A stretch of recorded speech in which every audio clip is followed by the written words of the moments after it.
Magandang araw! Ayan, tayo po ay gumawa ng kalandi uling. Ayan, dahil wala po akong bakatan, yung timba po na available ko dito, yan po ang ginamit kong bakatan. Dahil po wala naman akong lata, hindi ko alam kung paano ko po ito sisimulan, pero sinubukan ko po gumawa. Ayan, tingnan nyo na may kamay ko, puro putik po siya ng semento. Ayan, at ito na nga po, natapos ko na yung ginawa kong kalandi uling. At syempre, pinatuyo ko po ito ng 3 araw. At dahil tuyo na, susubukan po nating gamitin. At dito sa likod bahay, namitas po ako ng mga tanim kong talpos na ilalagay natin sa ulam. Ayan, nakapitas na po ako dito ng talpos. At syempre, meron din tayong okra. Ayan, ang gagawin po nating luto ay binabayasang bangus.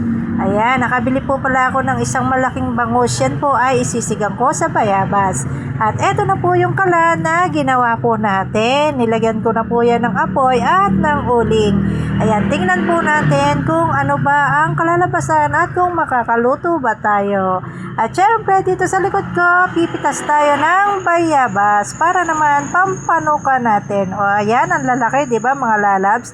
Ang sarap, pwedeng panuka, pwede pang pangpapak, ayan, ang sarap. At syempre, itong bangus, lilinisin na po natin at isisigang na po natin ito maya-maya. At syempre, nalinis ko na, nahiwa ko na, nilagyan ko po yan ng konting asin. At syempre, lagyan natin ng bagoong. At dito, nilagyan ko yan ng konting asin. At syempre, dito, pakuluan lang natin. At sa huli, ayan po, ilagay na natin yung bayabas dahil mabilis lang po itong maluto. Halos pinagsabay-sabay ko na rin po yan mga lalabs. At syempre, nung mainit na yung ating sabaw, nilagay ko natin yung okra. Ayan, syempre, sinama ko na rin dyan yung talbos mga lalabs. At eto na nga po, kumukulo na, nilagay ko na yung talbos. O diba, kasi po mabilis lang to lumambot kasi yung isda, mabilis lang din namang maluto. At nilagyan ko na yan ng konting pampalasa. Ayan po, diba? Napakasarap na ulam nito mga lalabs. At syempre, sa huli, nilagyan ko yan ng sili. Munti ko nang makalimutan.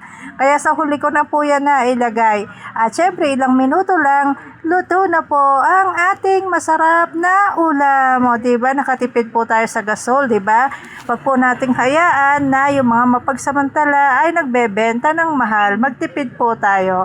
At syempre, nagsaing na rin po tayo dyan. O diba? Nagamit natin yung kalan. Kaso nga lang, dahil plastic, tingnan nyo naman po, dahil nalulusaw po pag plastic, kailangan talaga yero po ang bakatan natin. Kasi po, yan po ang aking available, kaya yan po ang ginamit kong pambakat sa semento. Pero in fairness, nakaluto po tayo. Diba, tingnan nyo naman. At syempre, may tuyo po tayo na dried na tilapia. O diba, luto na ang ating kanin. Magbabaw tayo ng kamatis para sa dried tilapia sa usawan. O diba, sarap nito mga lalabs. At least nakatipid tayo sa gasol. Sa mahal po ng gasol ngayon at sa mahal ng bilihin ay matuto po tayong magtipid sa buhay. O diba, nakaluto na tayo. At syempre, dito, yung tuyo naman po ang ating isinalang. O diba, luto na rin. Ang bilis lang din naman po, basta bantayan nyo lang po yung inyong pagluluto. At ayan, nakayari na at naghatid na ako ng pagkain. Subscribe and share.